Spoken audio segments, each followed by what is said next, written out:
No species had ever returned from the abyss, not because they did not try, but because nothing ever came back. The abyss was not marked as a planet, a storm, or a black hole. Galactic maps left that space blank. Sensors refused to scan it. Long-range probes vanished the moment they touched its edge. Scientists called it a spatial wound. Soldiers called it death. Ancient races called it something else, then erased the word from history. Ships disappeared there. Messages ended mid-sentence. Even light bent away, as if space itself was afraid. So when millions of screens across the galaxy showed a human falling into the abyss, disbelief spread faster than fear. He did not wear armor, no combat suit, no rank symbols. He was not a general, not a hero, not important to any council or empire. He was just holding an alien child tightly against his chest. The child was small, fragile, shaking. Her kind was known for weak bodies and soft voices, a species no one fought wars over. As the human fell, sensors locked onto him by accident. His heartbeat was calm, steady, not racing, not panicking. That alone shocked the analysts. Then something worse happened. Deep beneath the abyss, ancient systems, silent for millions of years, flickered on. Stars nearby dimmed for half a second. Hidden warning beacons reactivated. And inside sealed galactic archives, files opened themselves. A single line appeared on screens that had not worked since before recorded history. Human core. Response detected. Command rooms went silent. This was not a rescue anymore. This was an awakening. The child came from a minor alien race called the Lyran. They were small, light-boned, and slow to grow. They did not conquer worlds. They did not build fleets. They survived by staying out of the way. When space lanes expanded, the Lyran were pushed toward the edges of known space. Their colonies were built where land was cheap and danger was ignored. One of those places was near the abyss. The Council approved the colony years ago. Risk was noted, warnings were written, then forgotten. Life went on, until the mining accident. A deep space drill struck something it should not have touched. Space twisted. Gravity pulled the wrong way. The colony stations began to slide, slow at first, then faster, toward the abyss. Emergency alarms screamed across the sector. Rescue fleets were dispatched. Calculations were run. Again and again. Every result was the same. Approach distance exceeded safe limits. Probability of total fleet loss unacceptable. The council met for exactly 4 minutes. They voted. Evacuate valuable assets only, data cores, rare technology, council citizens. No order was written for the rest. The Lyran understood. Parents held their children tighter as rescue ships passed them by. Some begged, some screamed. Most stayed silent. The child was one of those left behind. She was trapped on a broken platform near the edge, crying softly into an open emergency channel that no one was supposed to hear. But one man did. Elia Kane was a human systems engineer, not military, not important. He was repairing signal relays on a nearby station when the channel broke through his headset. At first, he thought it was interference. Then he heard the crying. Small, scared, alone, he froze. The rules were clear. Do not approach the abyss. Do not answer distress calls from red zones. Elia checked the signal location. Too close. He reported it. Command told him the same thing they told everyone else. It's already calculated. There's nothing you can do. Elia removed his headset. He looked at the empty corridor around him. Then at the small rescue craft docked nearby. It was not made for this. It would not survive long. He knew that. Still, he launched. As his ship turned toward the abyss, warning lights filled the cockpit. He shut none of them off. Because somewhere ahead of him, a child was still calling into the dark. And for a human, that was enough. Elia reached the platform with less than 10 seconds left.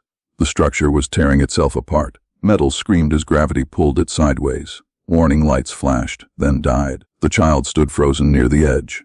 Too scared to run, too small to understand what was happening. Elia did not slow down. His boots hit the platform hard. The impact knocked him forward, but he kept moving. "Hey," he said softly, even as alarms howled around him. "I've got you." The child looked up. Her eyes were wide, her breathing fast and uneven. The platform cracked. A deep sound echoed through space, like something massive waking up. Elia reached her just as the floor split open. He wrapped one arm around the child and turned, and the platform collapsed. There was no time to jump back, no time to think, only falling. The rescue craft slammed into debris and spun out of control. Escape pods tried to launch. They failed. One by one, systems shut down. Elia pulled the child against his chest and curled his body around her. Not because he was trained to, because it felt natural. Instinct. The abyss opened beneath them. Crossing the threshold felt like hitting cold water, then something worse. Pressure crushed inward. Time stretched. Sound vanished. Across the galaxy, sensors reacted instantly. Long-range arrays overloaded. Medical scanners screamed with error codes. Human biology was doing something no system could name. Heart rate steady, breathing controlled, neural activity increasing. This was not fear. This was not panic. This was focus. Deep inside Ellier's body, systems older than language began to activate. Human survival layers, never meant to be seen. His muscles locked tighter, his bones reinforced at the cellular level. His blood chemistry shifted. Pain signals muted. The child felt warmth instead of cold. She should have been crushed. She was not. Ellier's body took the damage instead. His suit cracked, his shoulder dislocated. His back burned as strange forces pulled at him. He did not scream. He tightened his grip. Inside the abyss, gravity twisted in impossible directions. Up became sideways, then nowhere. Darkness pressed in, not empty darkness, but watching darkness. The child whimpered. Ellier lowered his head and spoke into her ear. "I'm here," he said. "I won't let go." The abyss listened. That was the moment everything changed. Ancient systems buried inside the wound of space reacted. Not to strength, not to weapons, but to something rare. A human refusing to abandon someone weaker. Deep within the abyss, sealed mechanisms began to unlock. Across the galaxy, old satellites woke from sleep. Data streams opened themselves. Warnings written in dead languages scrolled across forgotten screens. Trigger condition met. Protective response identified. Species human. Ellier felt the pressure shift. Not easing, acknowledging. The fall slowed, not stopped, but guided. Energy gathered around him, faint at first, like heat rising from stone. His pain faded into the background. Not gone. Controlled. The child opened her eyes. She was still falling, but no longer afraid. Something around them felt solid, like being held. Ellier looked down. Below them was not endless dark. Something moved. Something vast. Something ancient. And for the first time since the abyss was created, it reacted to a living being without hostility. Not because Ellier was strong, but because he chose to fall rather than leave a child behind. In council chambers far away, leaders watched their screens in silence. No human had ever been recorded entering the abyss alive. No species had ever triggered this response. One analyst whispered the truth no one wanted to say out loud. This isn't a rescue response. Another finished the thought. It's recognition. As Ellier continued downward, holding the child with everything he had, the galaxy realized too late. The abyss was not killing him. It was testing him. The abyss was not empty. It never had been. That was the first lie the galaxy told itself. Long before councils, fleets, or recorded history, the abyss had been sealed, not formed. It was a cage built into space itself. Inside it lived something ancient, not alive in the way most beings understood, but not dead either. It fed on fear, on collapse, on the moment when hope gave up. Entire civilizations had fallen into it during ancient wars. Their terror had strengthened the prison's inhabitant. So the galaxy sealed it, and forgot why. Most species that touched the abyss broke instantly. Their minds shattered first. Their bodies followed. The abyss did not attack them. It simply showed them themselves. Every regret, every fear, every moment of weakness. That was enough. But Ellier Kane did not break.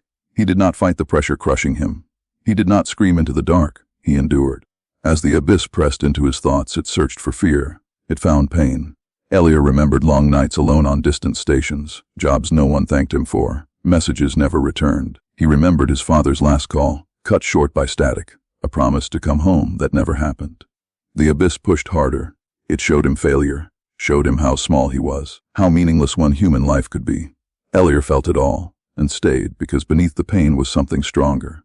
Hope. Stubborn, unreasonable, human. He remembered the first time someone trusted him.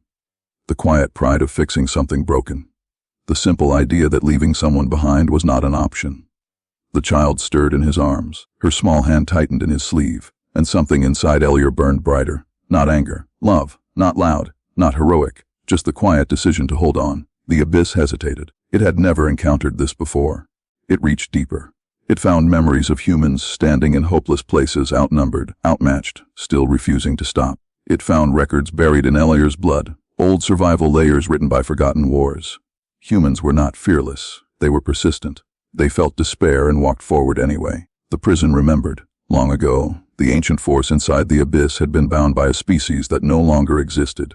That species had believed fear was the ultimate weapon.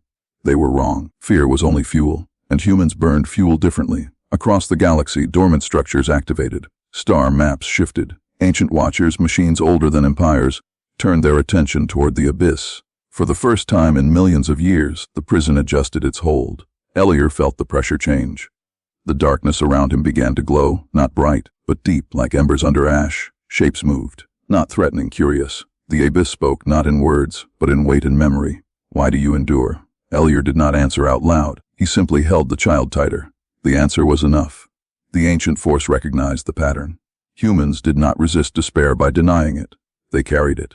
They built meaning on top of it. The prison loosened, not to release what it held, but to acknowledge a new variable. Energy gathered around Ellior, slow and controlled. It wrapped around his body, reinforcing what was already there. Pain dulled further. Strength returned. Not borrowed, unlocked. The child looked up at him. Her fear was gone. She felt safe. That alone sent a ripple through the abyss. Safety was poison to it. Fear had fed it for ages. Hope weakened it. Far above, analysts stared at impossible readings. The abyss was no longer draining energy. It was responding. One ancient record finally translated itself fully. The prison does not open for strength. It opens for those who carry others through despair. Ellior continued downward, but now the fall had direction, purpose. The abyss had remembered why it feared beings like him, and why it was sealed in the first place. Because if a human reached its core, the prison would no longer be the strongest thing inside. The change did not begin with sound. It began with light. Deep inside the abyss, a glow spread outward, slow, controlled, and alive. Gold at the center, red at the edges. It did not explode. It unfolded. The energy moved like fire, but it did not burn space. It shaped itself around Ellior's body, responding to his breath, his heartbeat, his grip on the child. This was not magic. It was not technology. It was a human survival response, buried so deep in their species that no living human knew it existed. Written into them by wars that history no longer remembered. Ellior felt the weight lift. The crushing pressure of the abyss faded, replaced by warmth. Strength returned, not forced, not stolen. Accepted. His damaged suit repaired itself at the molecular level. Bones realigned. Muscles stabilized. Pain became distant. The child did not feel the heat. The fire bent away from her, forming a shield so precise it never touched her skin. She watched, wide-eyed, as the darkness around them pulled back. The abyss reacted violently, not in anger, in fear. It had been a prison for so long that it forgot what it was holding. Now, something inside it had changed the rules. The energy surged upward. Across the galaxy, stars flickered. Navigation systems failed for half a second, long enough to panic entire fleets. Ancient defense grids, abandoned by dead civilizations, powered on by themselves. Weapons platforms that had not fired in millions of years rotated toward the abyss. Old enemies stopped mid-conflict. Warships shut down their weapons, because every long-forgotten warning said the same thing. When the fire appears, do not interfere. Ellior rose from the void, not falling. Ascending.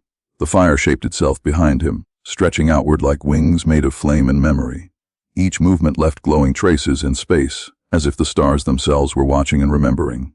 The abyss cracked, not open, but marked. Claimed observers saw it clearly now. The wound in space no longer pulled inward. It stabilized, centered on one human. Council chambers erupted into chaos. Data flooded in faster than anyone could read. Human genetic markers were lighting up ancient recognition systems.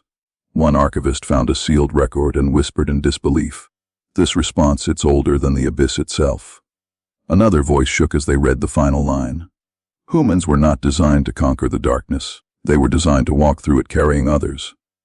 Ellior felt the truth of it without understanding the words. He looked at the child. She was calm, safe, alive. That was all that mattered. The fire responded to his focus. It condensed, tightening its shape, moving with purpose. Not wild, disciplined. The abyss attempted one last pull, testing, resisting. The fire answered. Not with destruction, with dominance. Energy pressed outward, not tearing space, but rewriting the rules inside it. The ancient force at the core of the prison recoiled. It remembered defeat. It remembered beings who did not break when shown despair. And now it remembered why humans had been avoided in ancient times.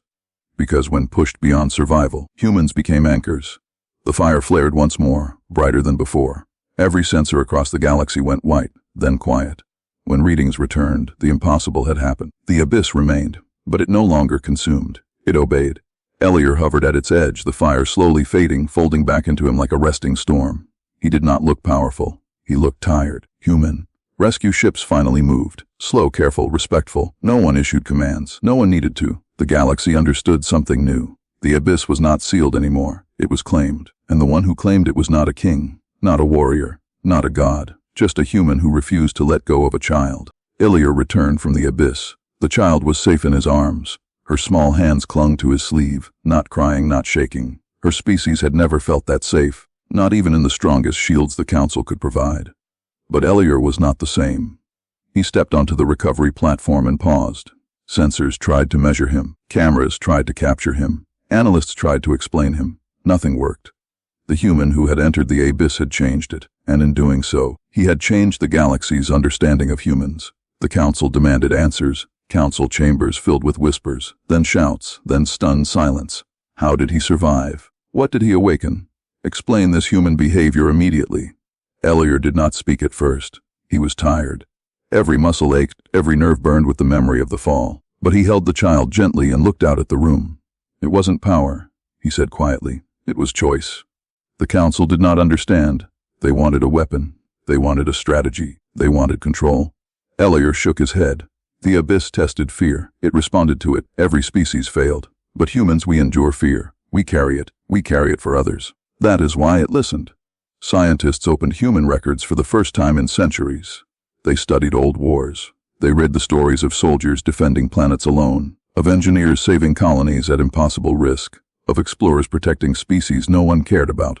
One fact became undeniable: humans do not awaken power to destroy.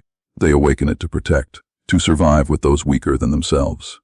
The child from the Lyran colony became a symbol.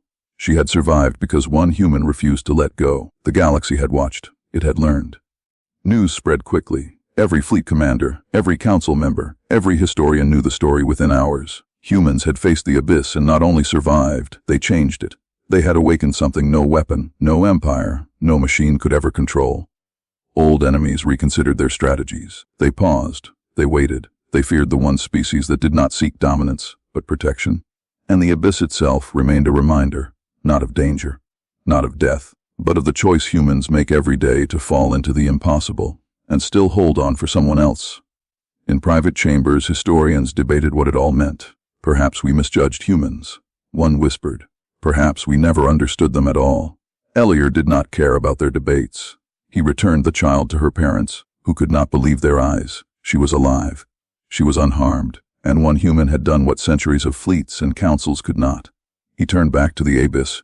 It lay still, calm now. The energy had folded into him, silent but present. A warning, a promise. The galaxy would remember. Humans do not awaken power for conquest. They awaken it for protection. And when a human falls for someone weaker, even the stars step back. A new respect began to grow.